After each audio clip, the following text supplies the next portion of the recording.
Bonjour à tous et à toutes, bienvenue sur ma chaîne Sandara 555. Je suis Sandra, médium humaniste et praticienne holistique. Si vous souhaitez une consultation en privé avec moi, n'hésitez pas un seul instant, vous avez les liens qui se trouvent sous cette vidéo. Alors, comme je sais comment vous réagissez souvent, si vous entendez une sorte de musique en arrière-plan, vous avez totalement raison. C'est une chanson indienne qui se nomme Loka Samastaa Sukhinu Bhavantu.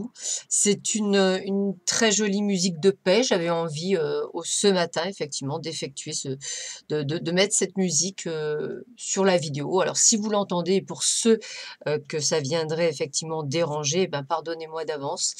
J'avais envie effectivement de transmettre cette jolie musique de paix, et de paix dans le monde, de purification, de nettoyage énergétique.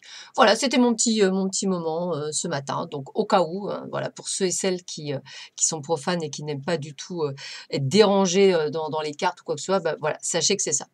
Alors, nous sommes le samedi 11 avril, c'est la Saint-Stanislas, donc je souhaite une très très bonne fête à tous les Stanislas. Et la phrase du jour est de Xénophon.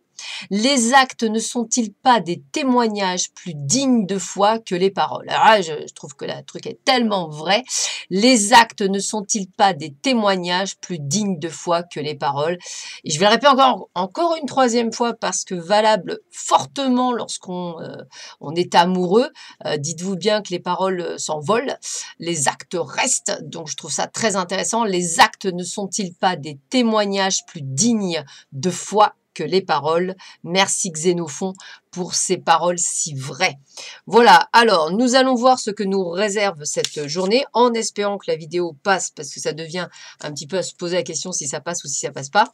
Alors écoutez, même si vous avez vécu des trahisons, des mensonges, même si vous avez vu des choses qui étaient pas si chouettes, si effectivement vous trouvez que votre vie amoureuse est une vie pleine d'échecs, sachez quand même qu'il y aura une rencontre. Alors la rencontre, alors évidemment, bien sûr, les détracteurs, oui, en ce jour de confinement.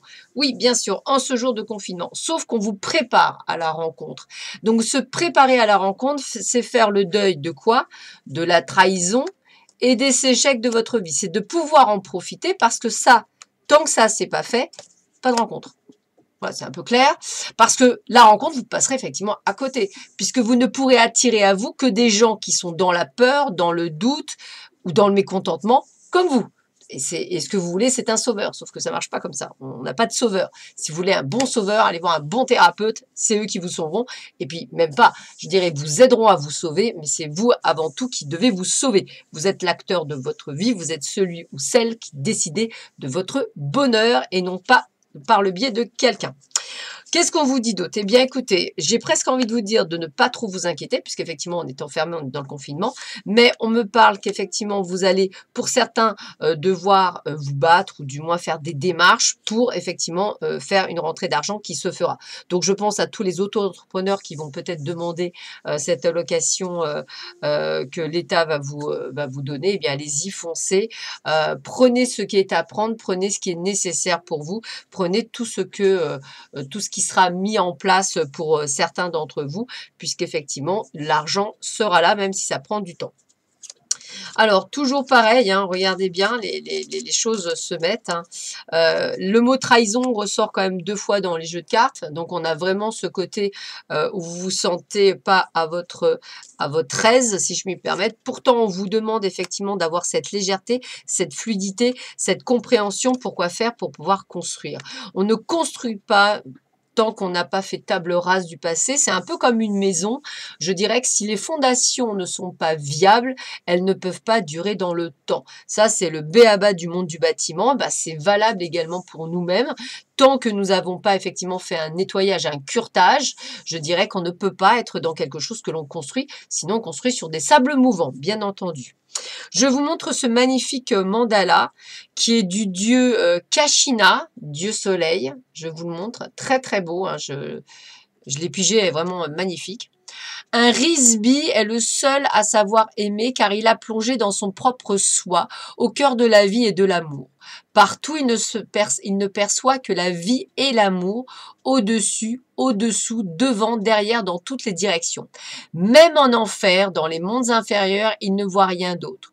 Pour lui, seul existe la vie et l'amour qui brillent dans toute leur gloire et leur splendeur, dans toutes les directions. C'est pourquoi, selon Amma, un Rizvi est un vrai scientifique. Il fait des expériences dans le laboratoire intérieur de son être. Jamais il ne crée de division. Pour lui, la vie est une. Il est établi dans l'état sans division d'amour et de vie. Amma. Alors, c'est très rigolo parce que ce matin, je regardais les informations et en fait, c'est vrai que ce Covid-19 qui est en train effectivement de nous obliger à nous confiner nous révèle juste une nature. En fait, parfois, c'est vrai que voilà, on n'est plus là. On voit effectivement, ça je l'ai déjà dit cette semaine, mais on voit l'Himalaya quand même à plus de 200 km. On l'avait pas vu depuis des années. Donc en fait, un peu comme là, je veux dire, même dans les ténèbres, voilà, l'amour, la vie, la nature reprend ses droits. Alors à se poser des questions, espérons qu'on comprendra des choses par rapport à ce qui s'est passé.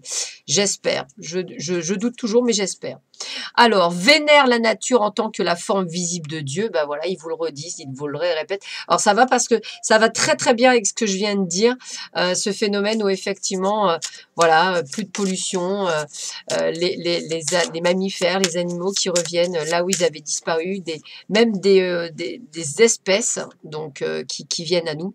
Alors, étoile, tu as une bonne étoile et tes guides de lumière veillent sur toi, sois rassuré car tu es aidé. Donc, on vous le dit bien, vous avez vos guides qui sont près de vous, qui sont là. Et puis, on vous dit un proverbe russe, en parlant peu, tu entends davantage. Donc, j'aime beaucoup. Donc, je le répète, en parlant peu, tu entends davantage. Donc, je répète encore une fois, c'est vraiment sublime. En parlant peu, tu entends davantage. Voilà. Ben, écoutez, je vous souhaite à tous et à toutes une excellente journée, un excellent samedi. Je vous dis à très vite sur ma chaîne. Prenez bien soin de vous. Je vous embrasse très fort. Prenez soin des vôtres également et soyez prudents. À bientôt. Au revoir.